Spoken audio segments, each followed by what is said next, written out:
click it again. You know, where are you now? Where do you want to be? Go click the next one. What would it take to get there? Are there any barriers? People will tell you what, you know, maybe the barrier is, you know, a hurt. It's a forgiveness issue. It's not just a knowledge issue. Maybe, you know, a lot of what people, I don't really believe in atheists, honestly. There's just angry people who are hurt. And so they construct all of this big wall of scientific argument and fact, and Christians make the mistake of trying to engage on that level, which is a shadow boxing. I mean, you're not even getting at the real issue. Why debate their atheism? I just don't do it. I just want to get to the real issue, which is God let you down in your life. And either there is no God because of what he did, because if there was a loving God, he'd never let this happen. Or, you know, if there is a God, he's so sadistic and cruel, I don't want anything to do with him. So I'm going to be an atheist. That's how that works. But what are the real barriers?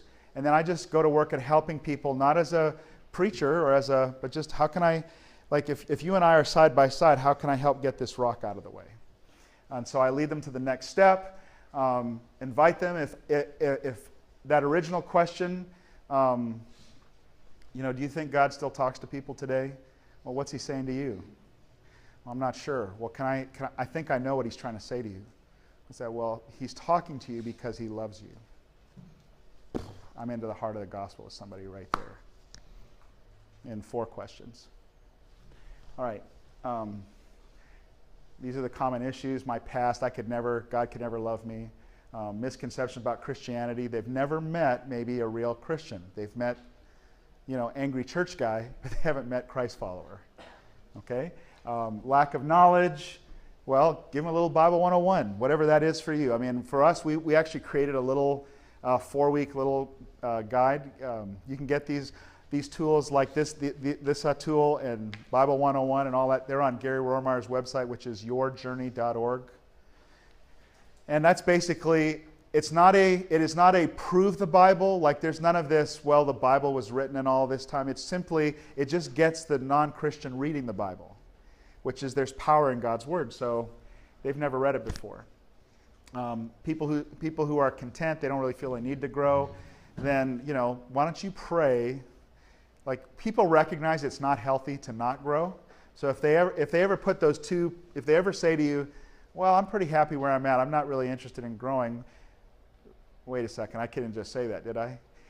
Okay, yeah, why don't you do this? If you're happy where you are right now, why don't you pray to God and ask him to give you a desire to grow?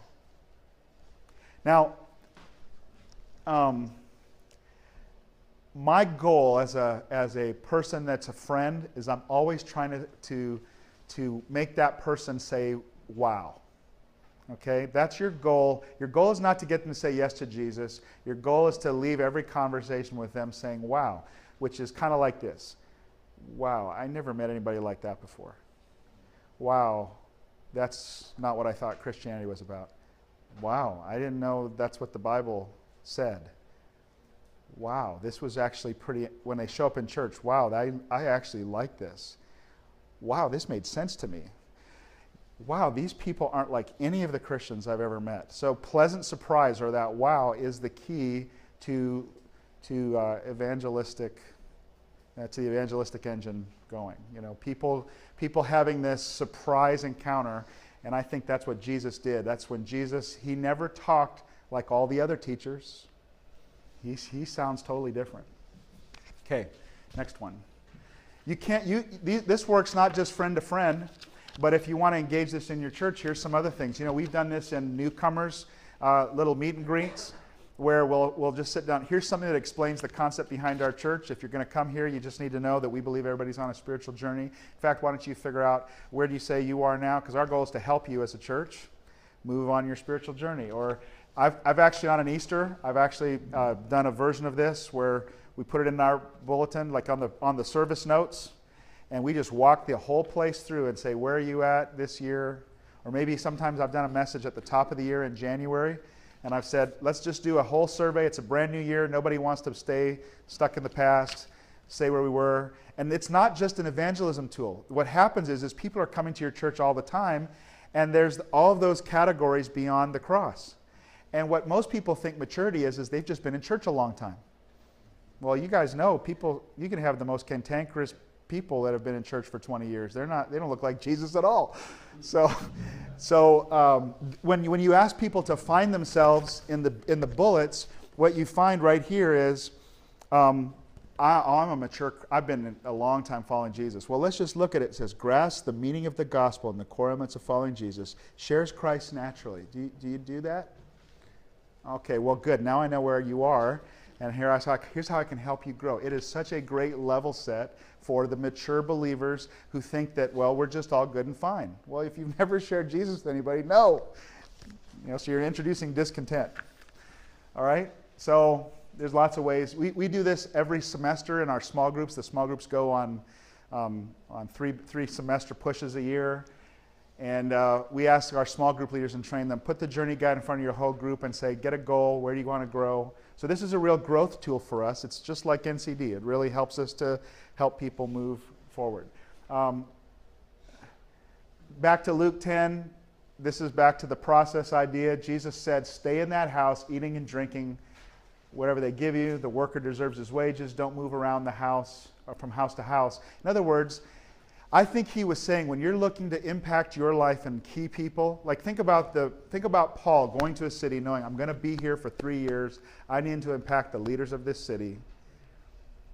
And he just said, just stay in one place, stick with Priscilla and Aquila because they're going to turn out to be amazing. Don't jump around and try to get converts, make disciples.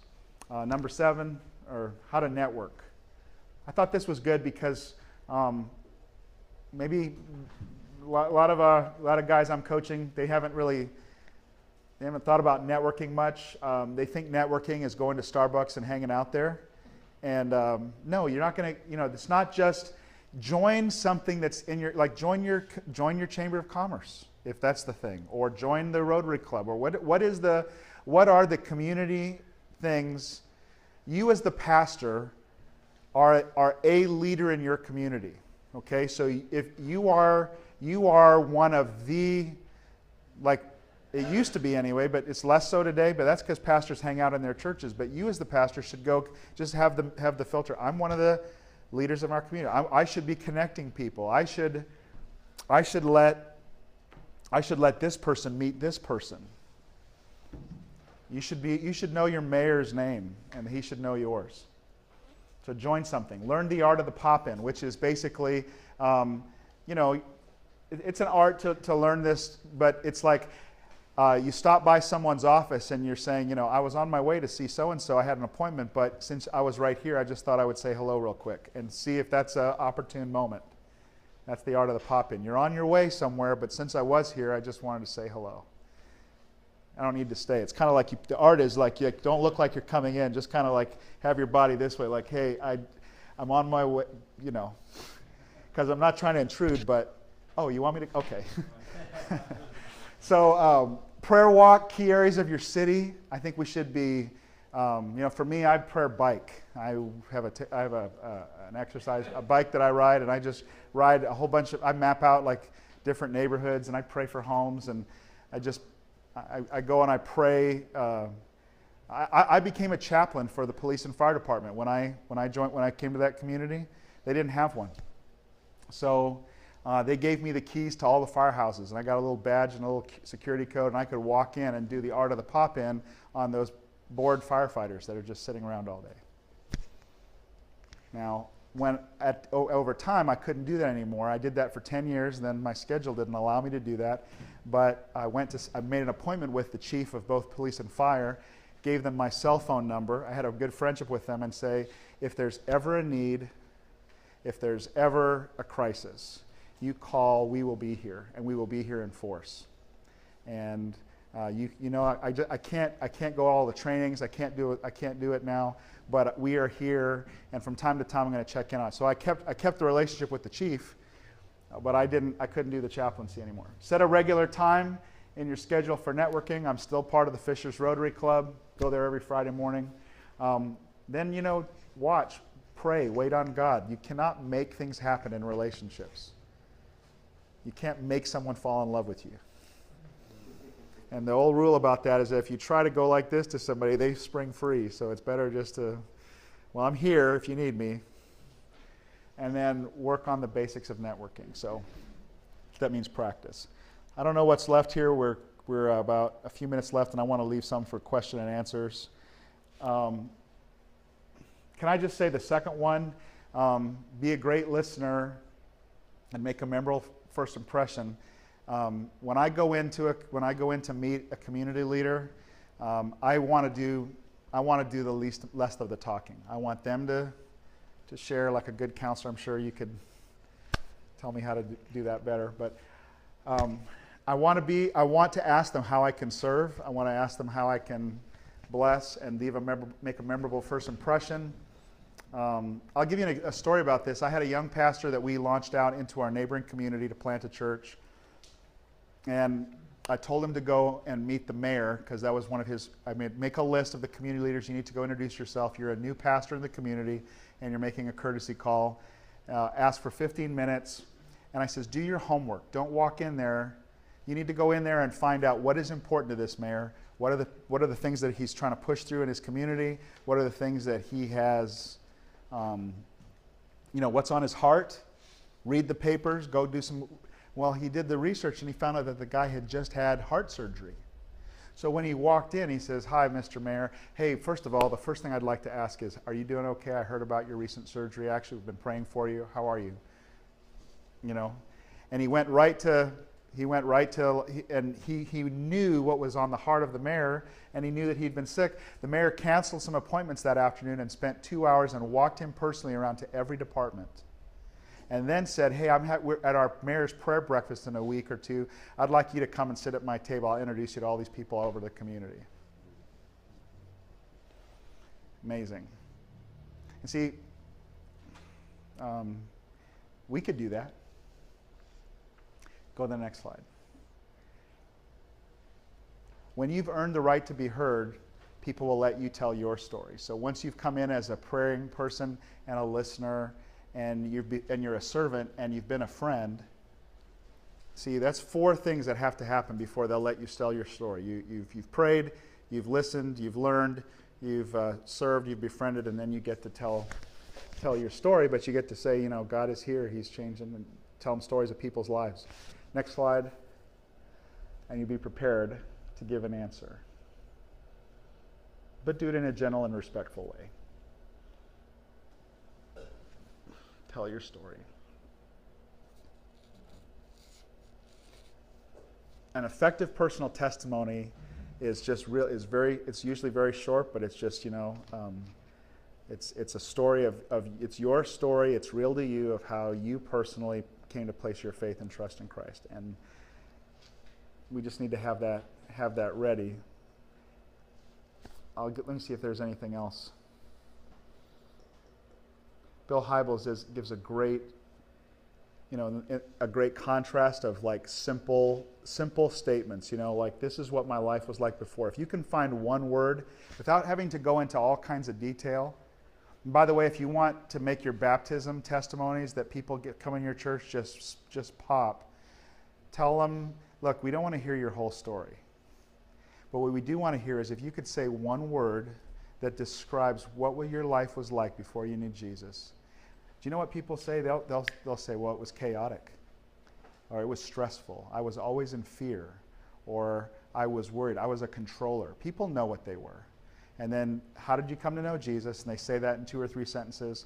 And since then, what's the difference He's made? Can you think of a word that's different now? Yeah, I'm so much more at peace. And suddenly you have a testimony that everybody in the room relates to, because you haven't told all the details, but you've told these emotional words that, yeah, I know what it's like to be controlling. And so that's what Bill Hybels is explaining here in his book, Just Walk Across the Room. Fantastic book. But he says these are these before and after contrasts. And then the last slide here is, if you do get rejected, Jesus told His disciples, don't take it personally. Don't give up. Don't say, I'm not going to do it anymore. And you will get that from time to time, because the Lord keeps us humble that way. But they're not really rejecting you. They're rejecting Jesus. All right. I think we're almost there. I'll end on this. This was yesterday, these pictures, at the home of a friend of mine that I have been cultivating a relationship with this family for almost 7 years. I met this guy out in the community. He is the buyer of domain names for the largest domain registration company in the world. He's the quirkiest, oddest guy. He stays up all late hours of the night, and he thinks of names to buy, and he buys the names for his boss. And it's like real estate. He just owns these domain names, and they have Jesus.com and Bible.com and, God and heaven. And those are the big four of all domain names, by the way. Didn't know that, but he's Jewish, and he married a Catholic. Neither one of them went to church. But met him in the community and invited him to church, and they came to church about 7 years ago. And I was so surprised to see them, and they brought his Jewish mother came and sat there. And I just befriended their family. They live on a little 22-acre little nature reserve. They're not opulent. It just looks like a normal house. It's just on this great big piece of property. And I started to befriend this guy and just figured this is a man with a lot of influence, because his boss is a bazillionaire Korean man that lives in Vancouver, British Columbia, Canada. So when we did the whole campaign to give water for Africa, these people thought that was a great idea, and they gave money, and they called their boss in Vancouver and they asked, would you be willing to give? And the guy in Vancouver was one of the people that sent $25,000 to help us give money to people in Africa. It was just one of those things where you sow, I'm sowing into these people's lives, and they thought it was so great that we were helping people, and actually not trying to build our own campaign. They were trying to give, we were putting you're going to do what? Now, my boss is going to love that. And he called his boss and he sent 25 grand.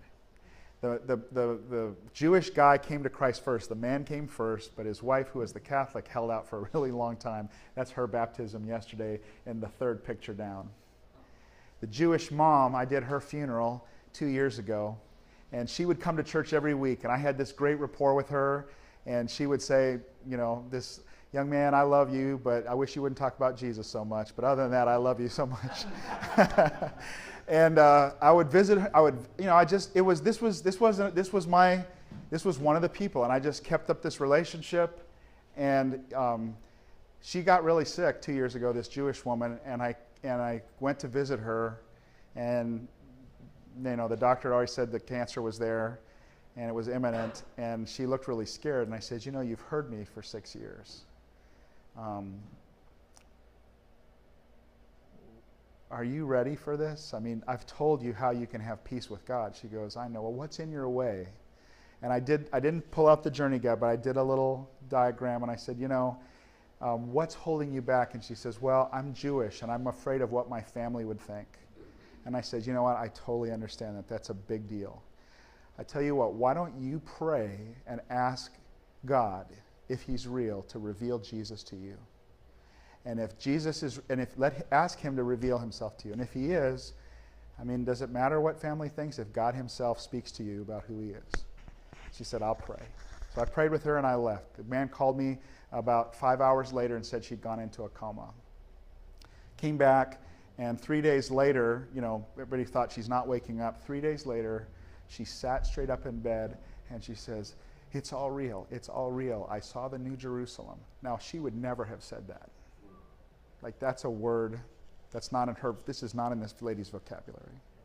She says, I saw the New Jerusalem and I saw Jesus. And she stayed awake for half an hour, and she was so full of joy, and she cried, and then she went back in her coma, and then she had the funeral. The funeral was in the big Jewish funeral home in town, and they asked me to come do the funeral. So I just got up and I read, scripture from the Old Testament about, what it was going to be like to be in heaven. And I says, and I want to close with a story. And I told that story. And I just said, I'm just telling you what I've seen and what I've heard. I'm just a witness. And all of you, all the family, you're right here. You were standing there. You heard what she said. And I just want you to know that I believe Jesus Christ is the Lord. And you should get to know him. Sally's in heaven today. I was so scared, but I did it. But no, because it was, because I just did it in I did it in a gentle and respectful way, because I'm not preaching to them. I was just, And the family's going, that's right, that's exactly what happened. They're all sitting there, so they could be mad at the family, but, if they were mad, they wouldn't have let me come in there. And then, the wife, she started to believe. Well, they started a small group. After a while, I didn't have to I said, you guys know enough, you guys do a small group. So they have a huge small group at their house. And they called me over yesterday to say, we want you to do a baptism in our swimming pool at our house for all these people in our small group that they've led to Christ. And one of the ladies that decided it was about time that she publicly declared her faith in Jesus was Teresa, who was his wife, and gave her life to Christ yesterday.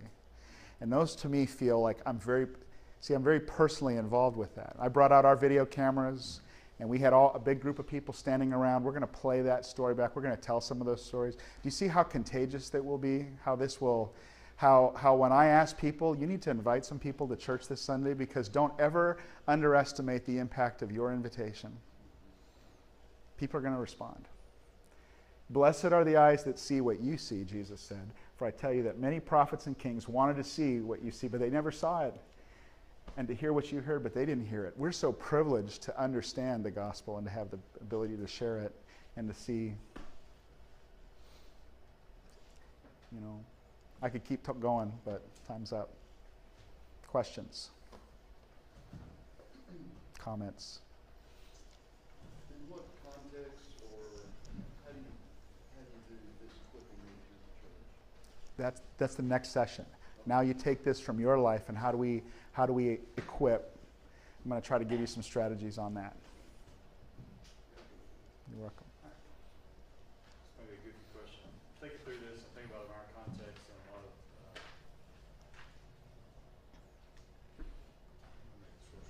a lot of relationships my wife and I have. And a lot of those are with people who would not necessarily say they're Christian, but they would say they're church attenders. And so I would classify them more as moralistic than I would disciples of Jesus. Yeah.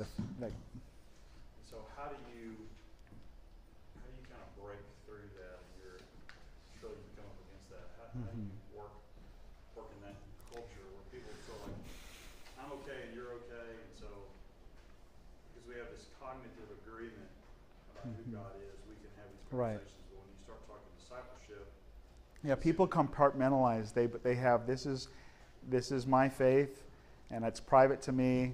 And it's for then I go live my life with my family and do my business and all of that. But there's a disconnect. And so the only way you show that is you show them by what you do, and you're going to tell the stories. Culture in your church is really important. It's what kind do you have a culture of evangelism where new people are coming to Jesus, people are being baptized, people are being invited to serve. Is there a clearly defined track of growth? And once that gets kind of clear, and once you have a culture, people either opt out and they'll say, I don't like this church because they're making me uncomfortable, or they'll hop on that growth. And part of it for me as a pastor, I think it's really important that nobody, even though I get heavily invested, the risk is that this is the risk part of getting involved in people's lives like this, is you feel like you've invested so much you want to return. And I have to fight constantly that nobody's my people. Like, nobody belongs to me. God gives me the privilege to be a voice for Him in somebody's life for a period of time at their choosing. They choose how long I get to be the voice. So, at some point, people, move on, and it's hard. I've done this before. I've gotten involved, and I've led small groups where, I'll do a small group about every 3 years. I'll start a new small group, my wife and I, and we actually don't like that very much. We're so busy, we're so tired. The idea of going to a small group, one more thing, but we do it because that's the way we develop leaders in our church. And if a group will go for about a year and a half, and I don't see any sense of, so at some point I'll say, folks, here's what it looks like to be a Christian. We're not here just to hang out. We actually have a goal and a purpose for why we're here. The goal is that each one of you, when you're done, are going to be leading other people. I'm investing in you so that you will invest in other people. That's actually the purpose. If you don't have any intention of doing that, then that's okay, but I've got to invest my time in people who do that. And these are hard conversations to have. And I don't have them very frequently because the culture is set. But every so often, I'll take a guy out from the small group who's dragging his heels, like I did a month ago with one of these men who's been in my group, a real potential man of peace, very high up in Eli Lilly. And I just had to say to him, I says, Eric, where are you at in your spiritual journey? Where do you want to be?